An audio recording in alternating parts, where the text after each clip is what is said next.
Magandang hapon sa inyo lahat. I am already in receipt of the warrant of arrest issued against me by the 5th Division of the Sandigan Bayan. Nais ko lang pong bigyan din ang mga bagay na ito. I will remain firmly with the majority bloc under the leadership of Senate President Alan Peter Cayetano. Hindi ako matitinag sa anumang panggigipit, pananakot, political maneuvering para talikuran ang aking paninindigan. I will not yield to threats. I will not be intimidated. I will not be pressured into surrendering my independence of judgment. I am giving instructions to the Senate Secretary to put on hold my salary. Personal kong pasya ito upang ipakita sa sambayan ng Pilipino na wala akong intensyon makinabang sa pondo ng bayan habang nililinis ko ang aking pangalan. At higit sa lahat, hindi ako papasailalim ng kustodya ng Senado. I will not seek Senate custody. Hindi ko gagamitin ang Senado bilang panangga laban sa mga aligasyon sa akin. Nakahanda akong ipagtanggol ang aking sarili sa hukuman at hindi ako magtatago sa likod ng institusyong ito upang umiwas sa proseso. Ipagtatanggol ko hanggang sa huli ang aking sarili para patunayan na walang batayan ang mga paratang sa akin.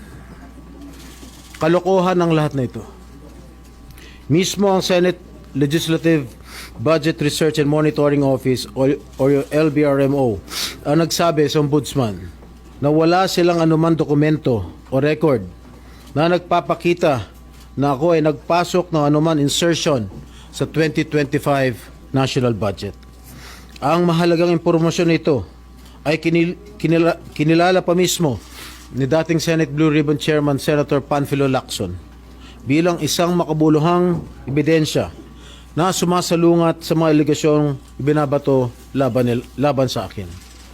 So how can the Office of the Ombudsman file a plunder case against me when I am not even alleged to be part of or the mastermind of the supposed scheme? Wala po akong kinalaman dyan. Ngayon ko lang po isa sa publiko ito. Maraming beses po ako inalok na talikuran ang independent majority bloc kapalit ang pagbabasura sa aking kaso. Ngunit, hindi ko po ito tinanggap. Mas nanaig ang paninindigan ko na ako'y manatili sa hanay ng mga kasamahan ko sa independent majority bloc. I stand my ground. Ngayon kung tatanungin niyo kung sino sila, abangan ninyo ang susunod na kabanata. I stand my ground because what is at stake here goes far beyond my personal circumstances. What is at stake here is the independence of the Senate. This institution must never become vulnerable to external pressure.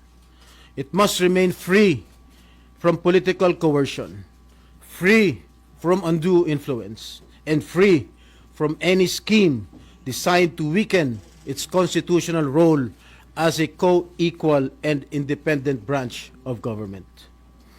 If this is the price I must pay for the decisions I have made and the principles I have chosen to uphold, then I am prepared to face the consequences, however difficult they may be, especially for my family. I will not be broken by accusations, nor will I yield to political pressure. I will meet these charges head on, defend my honor through due process, and place my faith in the truth. I will be proceeding now to the CIDG to voluntarily surrender myself. Maraming salamat po.